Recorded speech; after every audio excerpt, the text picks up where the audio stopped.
All right, what's going on? This is Ryan Dival catching up with Justin Bean Smith here, driver of the competitive metals, Metal Militia, BF Goodrich, number 19 car. How you doing, buddy? Doing good. Just, we're about 3/4 of the way through the season, getting excited towards the end of the season. The points battle's close, couple races left, so we're feeling pretty good in the car. The team's been kicking ass all year, so we got a little bit of a redemption going on with some drivers that have taken us out in the past, but we're feeling pretty good about it. The car's solid, the team's solid, so bring it on. I will bring it on. Let me go there. Let's talk about those drivers that have taken you out in the past. Now, this is time to kind of voice your opinion. Now, get it all out. Get it off your chest. You got a pretty tight points battle going. Tell me about that. Who are those drivers that are really, you're going to be rubbing wheels with?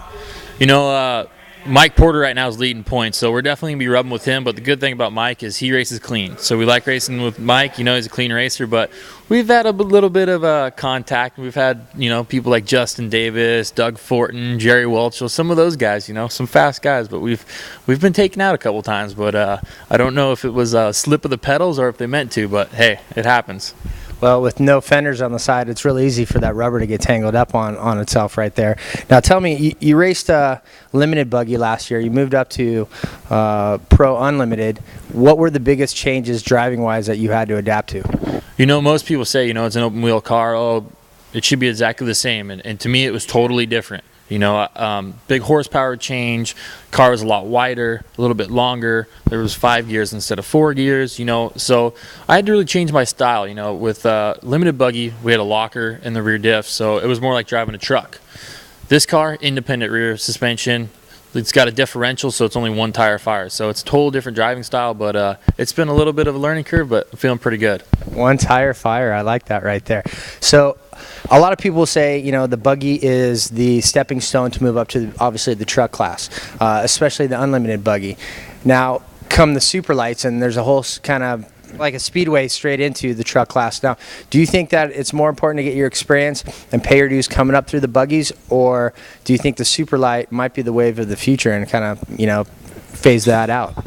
Well, to be honest with you, I think there's a bunch of squirrels in super light, and I think it's just a cheap weasel way out. There's a lot of guys that have come from single buggy, Just because I came from there, I'm not saying, trying to pat myself on the back, but people like Johnny Grease, multi-time world champion, off-road racer, short course, raced a lot of desert too. He started in single buggies, number of other guys. So to me, I want to work my way up. Done the single buggy deal, won the championship. Now we're in super buggy, won a couple races, podiumed every weekend. We're looking good. We're in the points battle, so feeling good about it.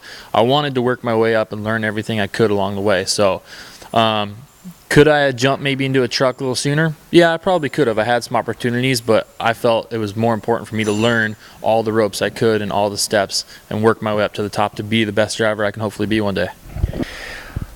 All right, so do you want to offer us any insight possibly into maybe what's going to be happening for you next year, or are you just completely focused on the remaining 5 or so races? I'm really focused on this year, trying not to break my concentration, but with next year's coming, it's coming quick, so we got to start thinking and talking about next year. Be honest with you, I don't want to spoil it, but we're going pro light racing. I don't know exactly where we're going to call home, but we're going pro light racing. I can tell you it's going to be on Fox Racing Shocks and BF Goodrich tires, but besides that, we don't know exactly where home is going to be. So Lucas Oil for sure, hopefully the Torque Series also. Really? Double trouble, huh? Well, I want to do all I can do. I want to be the best racer I can be and compete against the best racers there is. So I think we got a lot of good racers and good sponsors in the Lucas Oil Series, but we're not going to leave out everybody in the Midwest. There's a lot of good racers out there, and let me tell you what, the fans back there are second to none. They're awesome. They come out by the tens of thousands, so it's pretty awesome. I went back there to Crandon this year to experience it, and it's a sight to see. That's great. And you're talking about all the fans. We don't want to leave out, some of the most die-hard, hardcore fans there are, and that's the Mexicans. And we're talking about desert racing now. Let's transition over into this. Now, a lot of people only have time to focus on, one series, one car. You're talking already about 2 different series, going east, going west. How about south? Let's talk a little bit about your desert racing, what you got going on in that program. Yeah, desert racing is how I started. That's where everything started for me. So I will never give that up. People ask me short course or desert, and to me, I love both. They both have their ups and down elements, and I'll always race both as long as I can. So Mexico, love Mexico. racing this year with the McMillan team, with Luke McMillan. We're leading points in the 1600 class. He's last year's champion. So we came off a win at the Baja 500 this year. Still leading points, and going into the 1,000, I feel like we got a lot of momentum, a good team, and a good program. So looking good for this year, concentrating on the points this year. As for next year in the desert, we don't really know what we're doing. Definitely plan on racing Mexico, plan on racing some stateside races also.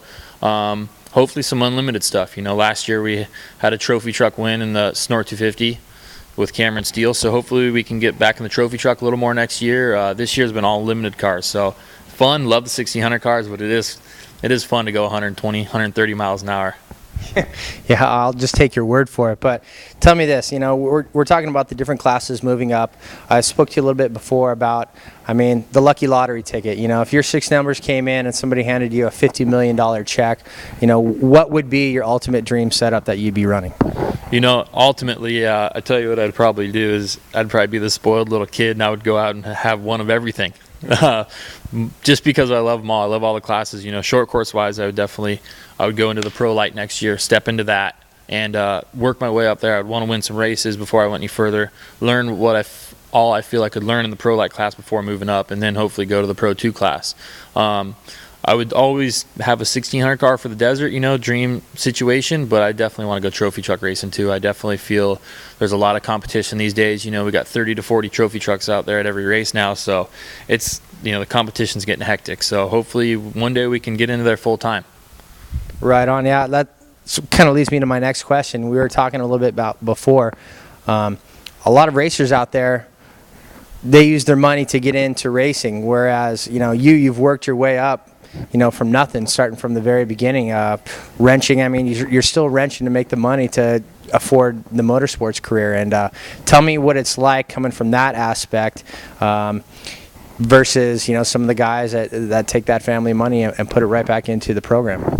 Yeah, when I, fell in love with off-road racing when I was a kid, I was always trying to figure out how I was going to get into that market, how I was going to be able to race. And to me, the best way and the fastest way for me to do it was to go out there and build myself a car. So what I do, I started helping out teams, started helping teams get to races, help them start winning. Then I started working for people and working and learning all I could and working for a number of different shops so I could learn different valuable pieces to the puzzle to put it all together. So I learned a lot of stuff, started building a lot of cars for a lot of customers, a lot of different series, a lot of different classes. So we learned a lot of stuff, and now that's kind of how I did it. I worked my way up, started prepping cars to get my ride, and then I started building cars to get a ride, and then now I'm to the point where I'm building cars for myself. And when I'm not building my own cars and getting to races, I got to work on customer cars to fund myself to go racing, because we just don't have the big budget to do it. So we're trying to make it all happen.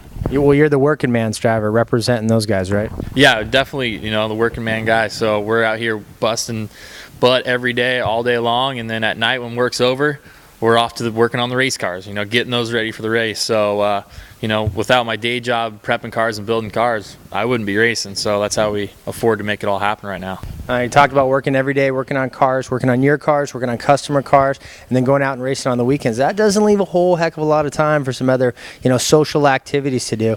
You got a girlfriend? Do you play bocce ball, darts? What do you do with your 30 seconds of off time, throughout the week?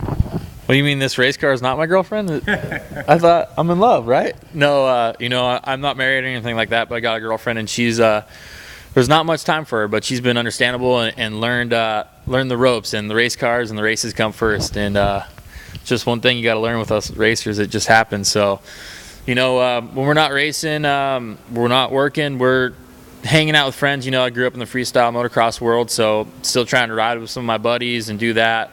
Grew up in San Clemente, so we love the beach. We got a little bit of a soft spot for San Clemente Beach, so we go hang out when we can, but not much time, but we try and give ourselves a break. Right on. Talking about that San Clemente, that crew you're talking about, a lot of the guys in Militia, Derek Garland, Cameron Steele, Ryan Fluffer Hagee, a lot of these guys are your good friends. Uncle Cameron kind of nicknamed you all, and a lot of guys probably don't know where the term Bean came from. Can you enlighten us a little bit? Yeah, the nickname Bean was given to me, I believe, in middle school. So a little bit more so when I was younger, but they said I looked like the English comedian Rowan Atkinson, so Mr. Bean. So it kind of stuck. It just kind of comes natural. Every once in a while, a Mr. Bean face will pop out. You know, you never know when it's going to happen. Some of you kids might have to go look that up on the internet to even remember who he was. But right on, man. I really appreciate the time. Thanks for showing us the shop, the car, checking in with us, what's going on. I wish you the best of luck in the upcoming races, brother. Thanks, appreciate it. See you guys. Bye.